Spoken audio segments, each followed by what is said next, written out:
The people who run the Houston Metro rail system are really excited because they think that they've come up with a kind of a completely winning idea. I'm just going to read their statement. We told you something exciting was on the way. I mean, apparently they've been hatching this exciting idea for a long time now. It's obviously exciting by metro rail standards, but let's figure out what this excitement is. I can hardly wait. You might notice I'm already shaking. In order of Transit Equity Day, there's evidently something called transit equity. Everyone has an equal right to use the transit system.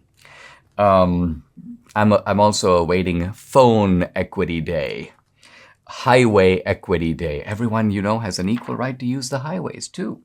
In honor of Transit Equity Day and Rosa Parks' birthday, Metro will install a commemorative seat at the front of transit vehicles dedicated to Parks' act of courage.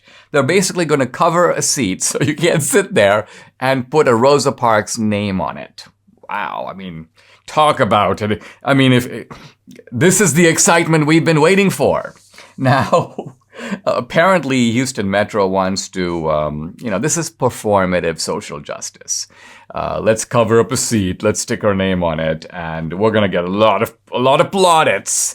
But even some progressives have pushed back against this and going, really, what kind of stupidity is this? And of course, from the left's point of view, if you really want to be serious about Rosa Parks, fight for voting rights. Go against Ted Cruz and John Cornyn for opposing voting rights. So, I want to highlight, in the past, I've sort of gotten into some trouble for casting some aspersions on the sanctity of Rosa Parks. I'm essentially not somebody who sort of has accepted her halo. But in any event, the point I want to make here is this. The image of Rosa Parks is, and if you look at all the literature around her and then the kind of media image of her, that she's the sort of tired, hard-working woman who just sort of didn't want to have to make her way to the back of the bus. No. She's had a long day at work, so she just says, I'm just going to sit in the front. And so this is the mythology of Rosa Parks. The non-political, sort of above politics, it was nothing more than the servitude, the kind of exhaustion of hard work that made her do this. Well, not exactly.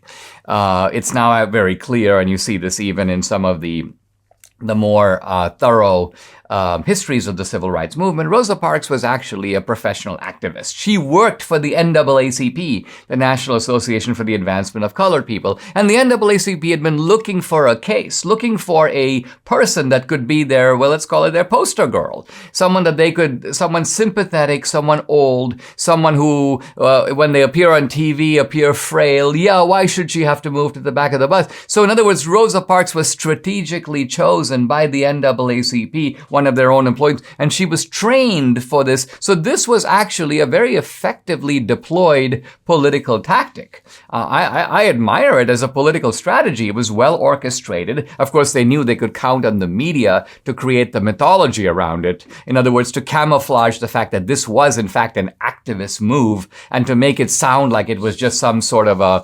spontaneous response to an unjust law. And so look, the law was unjust. Rosa Parks was right to do what she did. I'm glad she was vindicated. I'm glad that, of course, segregation was struck down, not just in busing, but across the board. We are a country of equal rights under the law. So I do honor her place in American history, but I think the Houston Metro, if they want us to find out the real Rosa Parks, let's talk about that Rosa Parks and not the Rosa Parks of myth and legend.